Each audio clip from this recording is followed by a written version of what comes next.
সপ্তম শ্রেণীর প্রিয় শিক্ষার্থী চালদার স্যার ইউটিউব চ্যানেল থেকে তোমাদের সবাইকে স্বাগতম। আজকে তোমাদের জন্য আরেকটি নতুন ভিডিও নিয়ে এসেছি। প্রশ্ন সেট 5, ইংরাজি মডেল প্রশ্ন সেট নম্বর 5। এই ইংরাজি প্রশ্নটি তোমাদের জন্য অতীব গুরুত্বপূর্ণ। এবং কেন গুরুত্বপূর্ণ, আসলে এই প্রশ্নে আমি একবার বাংলা বিশ্লেষণ সহ সম্পূর্ণ তোমার সমাধান দেখিয়েছি। দুর্বল ছাত্র যারা আছো তারাও কিন্তু এই ভিডিওটি ভালোভাবে বুঝতে পারবে, আর যারা একটু ভালো বুঝো তাদের তো কোনো কথাই নেই, তারা আরও বেশি ভালো করে বুঝতে বা ধরতে পারবে। আর 30 মার্কের এই স্কুলের প্রশ্নটা আমি বিশ্লেষণ সহ সম্পূর্ণ সমাধান দেখাবো তোমাদের এই ভিডিওতে। কাজে তোমরা যারা এখনও আমার চ্যানেলটিকে সাবস্ক্রাইব করনি তারা এখনই চ্যানেলটিকে সাবস্ক্রাইব করে বেল আইকনটি প্রেস করে দাও। দেখতে পাচ্ছ যে এই প্রশ্নটি এসেছে মূলত দুটো স্কুলের পরীক্ষা। একটা হচ্ছে government sponsors multipurpose school boys টাকি হাউস, আর একটা হচ্ছে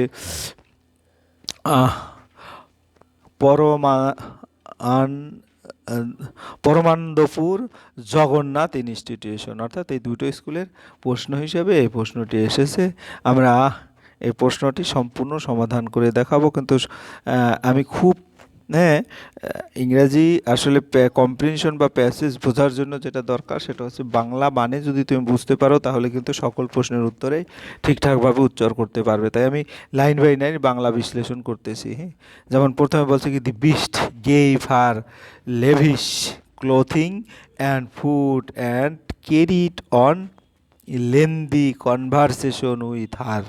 হ্যাঁ, এরকম করে তোমার টোটাল যে গল্পটি আছে এক এক করে সেই গল্পটি আমি দেখাচ্ছি। দি বিস্ট গেভ, যেটা বিস্ট তাকে দামি পোশাক ও ভালো খাবার দিত এবং তার সঙ্গে দীর্ঘ সময় ধরে কথা বলতো।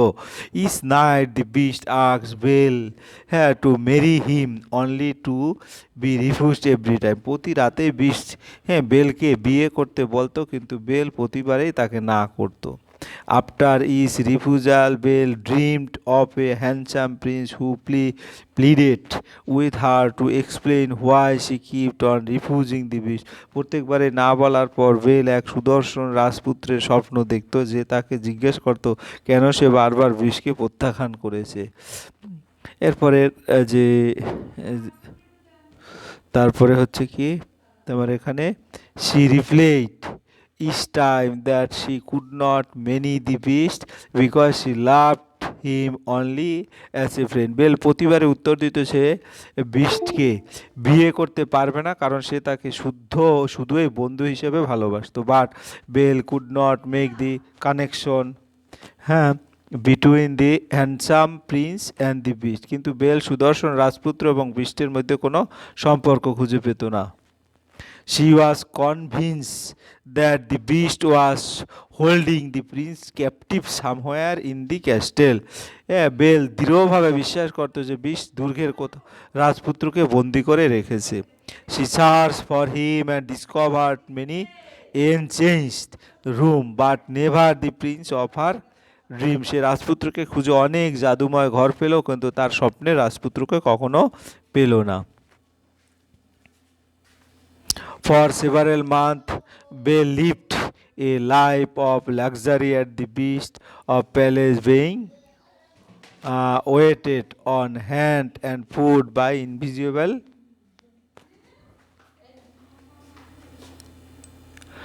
সার্ভেন্ট। কয়েক মাস ধরে বেল বিস্টের প্রাসাদে বিলাসবহুল জীবন কাটিয়েছিল, যেখানে অদৃশ্য দাসেরা তাকে সবসময় সেবা করত। Having no end of riches to amuse her and an endless supply of fine clothes to wear. তার আনন্দের জন্য অগাধ সম্পদ ছিল এবং পরের জন্য ছিল অসংখ্য পরার জন্য সুন্দর পোশাক। এরপরে 10 নম্বর লাইনে কি বলেছে? Eventually she became homesick and begged the beast to allow her to go to see her family. এক সময় সে বাড়ির কথা খুব মনে পড়তে লাগলো এবং বিস্টের কাছে পরিবারের সঙ্গে দেখা করার অনুমতি চাইল। 11 নম্বর line, she said he would allow it only if she would return exactly a week later. Beast বলল ঠিক এক সপ্তাহ পর ফিরে এলে তবেই সে যেতে পারবে। বেলে agreed to his and set off for him home with an ancient mirror and ring. Belle এই শর্তে রাজি হয়ে এক জাদুকরি আয়না ও একটি আংটি নিয়ে বাড়ি পথে রওনা হলো।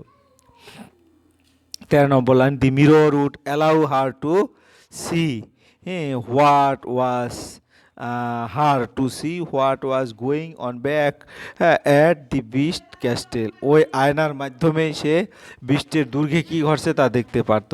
And the ring would allow her to return to the castle in an instant when turn 3 times around her finger. আর আংটিটা আঙুলে 3বার ঘোরালেই সে মুহূর্তের মধ্যে দুর্গে ফিরে যেতে পারত। এরপরে her elder sister were surprise to find her well fed and dressed in grand cloth. তার বড় বোনেরা দেখে অবাক হয়ে গেল যে বেল সুস্থ সবল এবং রাজকীয় পোশাক পরেছে। They grew jealous of her happy life at the castle. তারা দুর্গে বেলের সুখী জীবনের কথা জেনে ঈশান্বিত হয়ে পড়ল। এরপরের 17তম line, upon hearing that she must return to the beast on a certain day they begged her to stay just for one day. তারা জানতে পেরে যে বেলকে নির্দিষ্ট দিনে বিস্টের কাছে ফিরতে হবে এবং তাকে একদিন বেশি থাকার জন্য অনুরোধ করলো। They even put onion in their eyes to make it appears as though they R whipping. তারা কান্না করছে এমন দেখানোর জন্য চোখে পেঁয়াজও লাগালো। এরপর 19, দে secretly hoped that the beast would grow angry with Belle for breaking her promise and would eat her alive. তারা গোপনে চাইছিল যে বেল কথা রাখেনি বলে বিস্ট রেগে গিয়ে তাকে মেরে ফেলবে। Belle's heart was moved by her sister's false show of love and she agreed to stay. বোনদের মিথ্যা ভালোবাসার অভিনয়ে বেলের মন গলে গেল এবং সে থাকতে রাজি হলো। Belle began to feel guilty about breathing her promise to the beast and used the mirror to see what he was doing back at the castle. Belle প্রতিশ্রুতি ভাঙার জন্য অপরাধবোধ ভুগতে লাগলো এবং আয়নায় বিস্টের অবস্থা দেখতে চাইল। She was horrified to discover that the beast lay half dead out of heartbreak. সে ভয়ে হতভম্ব হয়ে গেল যখন দেখলো বিষ দুঃখে আধমরা হয়ে পড়ে আছে। He lay near those very rose bushes her father had stolen the rose from. সে ঠিক সেই গোলাপ গাছের পাশে পড়েছিল যেখান থেকে বেলের বাবা গোলাপ চুরি করেছিলেন। She immediately used the ring to return to the beast. সঙ্গে সঙ্গে সে আংটিটি ব্যবহার করে বিস্টের কাছে ফিরে গেল। 24 নম্বর লাইন। এবার 25 number line, upon returning Belle found the beast almost dead. ফিরে এসে বেল দেখলো বিস্ট প্রায় মারা যাচ্ছে। She wept over him saying she love him. সে কাঁদতে কাঁদতে বলল যে সে তাকে ভালোবাসে। As soon as her tear touch him the beast was transformed into a handsome prince. বেলের চোখের জল পরামাত্র বিস্ট এক সুদর্শন রাজপুত্রে রূপান্তরিত হলো। The prince informed Belle that long ago a fairy turned him into a hideous beast. রাজপুত্র বেলকে জানালো যে বহু আগে এক পরী তাকে কুৎসিত বিষ্টে পরিণত করেছিল। And that only my finding true love despite his ugliness could the curse be broken. এবং তার কুৎসিত রূপ সত্ত্বেও যদি কেউ তাকে সত্যিকারে ভালোবাসে তবে অভিশাপ কাটবে। Then the prince and Belle got married and they lived happily ever after. তারপর রাজপুত্র এবং বেলের বিয়ে হলো এবং তারা চিরকাল সুখে শান্তিতে বসবাস করলো। এই ছিল টোটাল প্যাসেজটা যদিও একটু বড়। এখন আমরা এখান থেকে উত্তর খুঁজবো। Write T for true and F for false statement. The beast behave kindly with Belle. এটা ট্রু, কারণ বিস্ট বেলকে ভালো পোশাক খাবার দিত এবং তাকে সম্মান করত।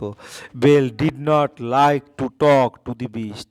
ফলস, কারণ প্যাসেজে বলা আছে বিস্ট বেলের সঙ্গে দীর্ঘ কথোপকথন করত। The prince ugliness was due to an elf. আসলে এটি ফেইরি পরি, তাকে অভিশাপ দিয়েছিল, এল্প নয়। এটা ফলস। এরপর আমরা চলে যাবো বি নম্বর প্রশ্ন। Complete the following sentence with information from the text থেকে, অর্থাৎ প্যাসেজ থেকে নিয়ে এগুলি তোমার লাইনগুলিকে পূরণ করতে হবে। তাহলে এখানে কি বলছে, বেল কেপ্ট অন ড্যাশ, তারপরে দি বিস্ট ওয়াজ হোল্ডিং, তারপরে before the transformation into a handsome prince Belle trust the beast, eventually the prince and Belle enjoy there.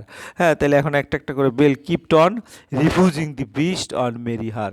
Bell বারবার বিস্টের বিয়ের প্রস্তাব প্রত্যাখ্যান করতো। The beast was holding the handsome prince captive somewhere in the castle. বেশ সুন্দর রাজপুত্রকে দুর্গে বন্দি করে রেখেছিল।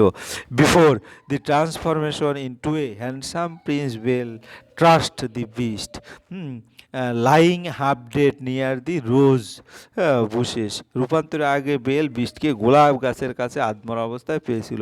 Eventually the prince and Belle enjoy their happy life, live happily ever after. শেষ পর্যন্ত তারা সুখে জীবন কাটায়।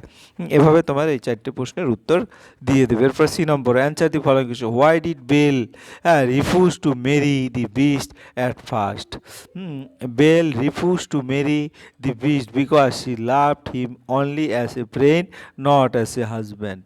বেল প্রথমে বিস্টকে বিয়ে করতে রাজি হয়নি কারণ সে তাকে শুধুই বন্ধু হিসেবে ভালোবাসত। What did Belle dream of? Belle dream of a handsome prince who would explain why she refuse the beast. Belle এক সুদর্শন রাজপুত্রের স্বপ্ন দেখত। হ্যাঁ, এরপরে আমরা চলে যাবো 2 নম্বর কবিতা থেকে। রিড দিস না স্ট্রান্সজা carefully and answer the question given below. Their graves are green, there may be seen. The little maid replied, 12 step or more from my mother's door, and they are side by side. আমরা এখন line by line উত্তর দেখব। তোমার their graves are green there may be seen, তাদের কবরগুলো সবুজ রঙের, সেগুলো দেখা যায়। দি লিটেল মেট রিপ্লাই, ছোট্ট মেয়েটি উত্তর দিল, 12 step or more from my mother roads, আমার মায়ের বাড়ির দরজা থেকে 12 কদম বা তারও একটু বেশি দূরে। অ্যান্ড দে আর সে সাইড বাই সাইড, আর কবরগুলো পাশাপাশি রয়েছে। এই 4টি লাইন আছে এখানে। তাহলে আমরা এখন উত্তরগুলি দেবো। হু স্টর্মস আর রেফারেড টু হুয়ার? হ্যাঁ, এখানে ছোট্ট মেয়েটি ভাইদের কবরের কথা বলেছে। The tombs of the little maid brother are referred to here. তারপর what is the distance between the graves and the abode, অর্থাৎ the distance is 12 step or more from her mother's door, কবরগুলো তার মায়ের বাড়ির দরজা থেকে 12 কদম বা তার একটু বেশি দূরে। What do the green graves signify? The green graves signify fresh graves covered with grass and show new death, সবুজ কবর নতুন কবর বোঝায় যা সদ্য মৃত্যু হওয়ার ইঙ্গিত দেয়। এই 3টি প্রশ্ন এখানে ছিল, আমরা 3টি প্রশ্নের উত্তর দিয়ে দিয়েছি। এরপরে আমরা চলে যাবো সরাসরি গ্রামার অ্যান্ড ভোকাবুলারি 3, 4, 5, 6। 3, 4, 5-এ হচ্ছে গ্রামার অ্যান্ড ভোকাবুলারি, আর 6 এবং 7 এতে আছে তোমার রাইটিং স্কিল। তাহলে আমরা grammar, fill in the blanks, present continuous, past continuous. তাহলে এখানে কোনটা হবে? It is raining now. Answer line by line যদি বলি, এখানে কাজটি এই মুহূর্তে চলছে। হ্যাঁ, যেমন এই কারণে সাবজেক্টের পরে এম ইজ আর, পরে ভার্বের সাথে আইএনজি যুক্ত। এরপরের প্রশ্ন, Rahim dash talk to his friend when his mother called him. তারপরে এখানে কী হবে? Rahim was talking to his friend, was talking.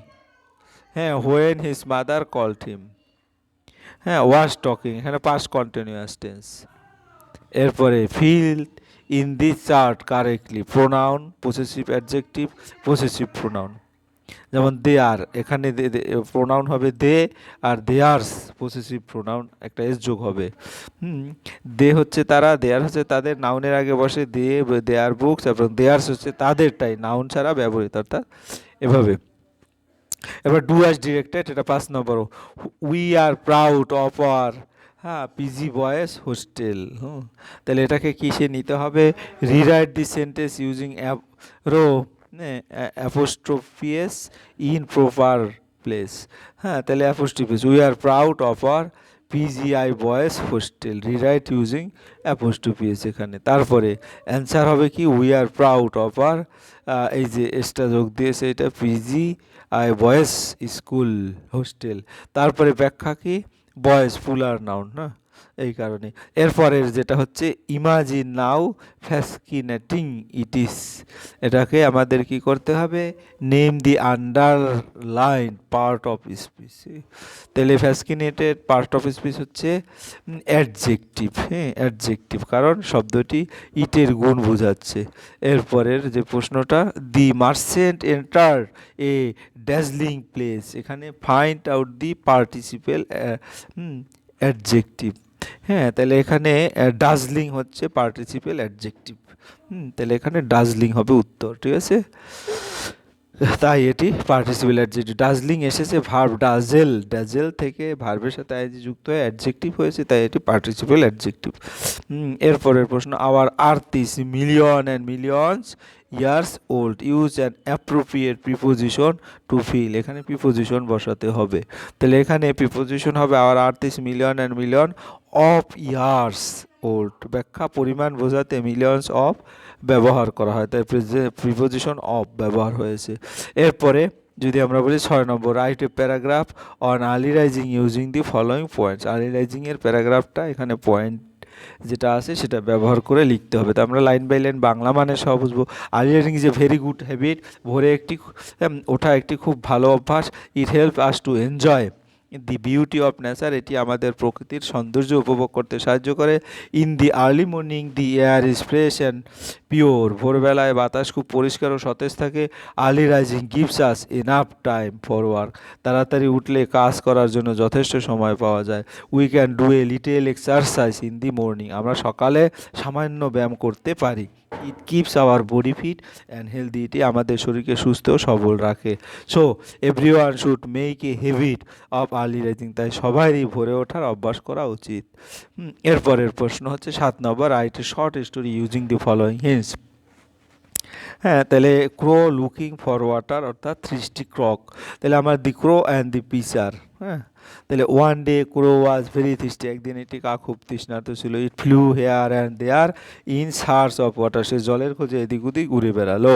At last it find a pitcher with little water at the bottom, শেষে সে একটি কলসি পেল যার তলায় অল্প জল ছিল। The crow dropped some pebbles into the pitcher, কাকটি কলসির মধ্যে কয়েকটি কাকর ফেললো। The water level rose and the crows quenched its thirst, হ্যাঁ, জলের স্তর বেড়ে গেল এবং কাকটি তার তৃষ্ণা মেটালো। মোরাল হচ্ছে where there is will there is way, অর্থাৎ নীতিকথা ইচ্ছা থাকলে উপায় হয়।